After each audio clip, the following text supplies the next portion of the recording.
Otsukare sama des. Selamat pagi, selamat siang, selamat malam untuk kalian para senpai yang sudah ada di Jepang, untuk kohai yang baru datang di Jepang, atau juga untuk kalian para calon pemagang Gino Jisusei atau Tokute Gino yang masih belajar bahasa Jepang di Indonesia. Di video kali ini saya mau coba sampein gimana peraturan baru Ikusei Shuro yang akan mulai berlaku di tahun 2027. Di aturan baru ini rilis sekitar 17 halaman. Aturan Ikusei Shuro sendiri udah dirilis sedikit demi sedikit dimulai di minggu lalu, hari Rabu sekitar tanggal 4 Desember. Kita langsung bahas aja di halaman pertama.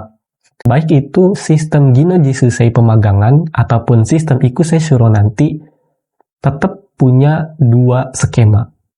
Yang pertama adalah skema dari perusahaan di negara asal ke perusahaan di Jepang. Contohnya dari Daihatsu Indonesia ke Daihatsu Jepang, dari Toyota Indonesia ke Toyota Jepang, dan sebagainya.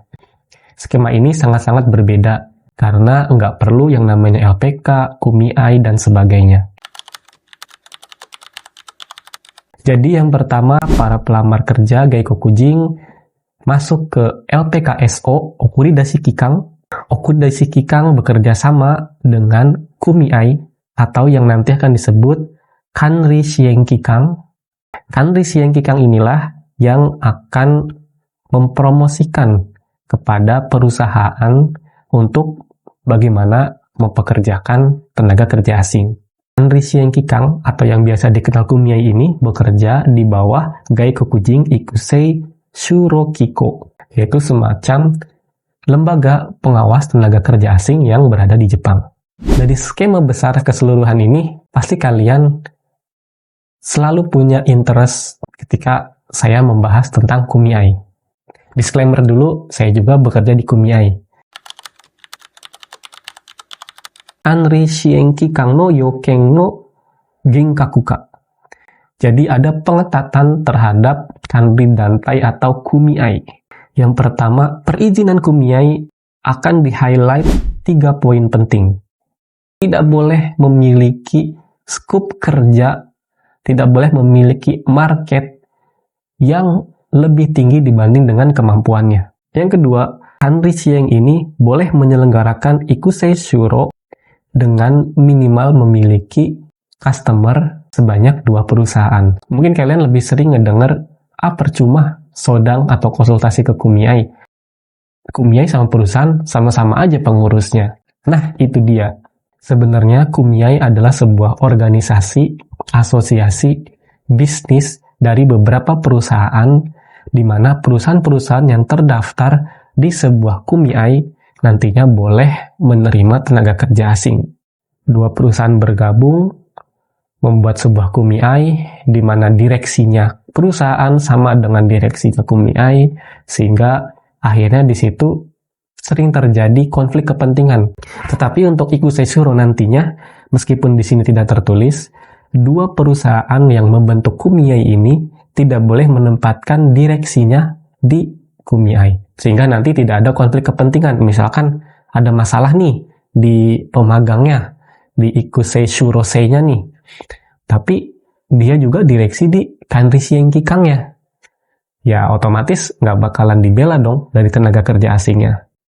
Untuk kedepannya nanti nggak boleh lagi ada direksi perusahaan yang juga menjabat sebagai direksi dari KUMIAI itu sendiri. Sehingga nanti nggak terjadi konflik kepentingan ketika ada masalah dengan tenaga kerja asing, baik itu direksi perusahaan, baik itu direksi KUMIAI, akan berbicara secara gentle, akan berbicara secara instansi saling terkait bagaimana untuk menyelesaikan masalah tersebut. Buat kalian yang selama ini masih berpikiran percuma sodang ke KUMIAI karena yang punya perusahaan sama aja dengan yang punya KUMIAI, di Ikusei Shuro ke depannya itu nggak akan terjadi lagi. Lalu yang selanjutnya, ini yang paling penting, yang mungkin kalian sendiri nggak pernah tahu. Untuk menerima tenaga kerja asing dibatasi dari jumlah karyawan yang ada di perusahaan. Itulah sebabnya kenapa KUMIAI tidak bisa hanya 1 perusahaan saja atau 2 perusahaan saja. Contohnya di minimal 2 perusahaan yang pertama kali dibentuk tersebut hanya diperbolehkan menerima 3 orang tenaga kerja asing dan 3 orang tenaga kerja asing. Kenapa? Karena jumlah karyawannya di bawah 30 orang. Makanya biasanya Kumiai punya beberapa puluhan atau ratusan customer yang tersebar di berbagai tempat. Tetapi ke depannya, kalau misalkan terlalu fokus pada market yang besar, dan akhirnya tenaga kerja asingnya itu jarang dimonitoring, jarang dihandle, permasalahannya jarang ditangani, jadilah banyak masalah yang sekarang teman-teman semua ketahui ini.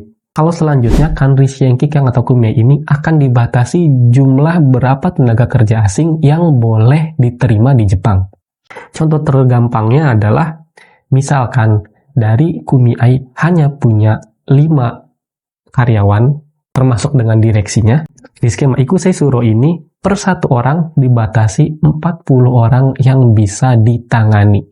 Sehingga satu Kumiai dengan karyawan 5 orang hanya boleh maksimal sampai dengan 200 tenaga kerja asing.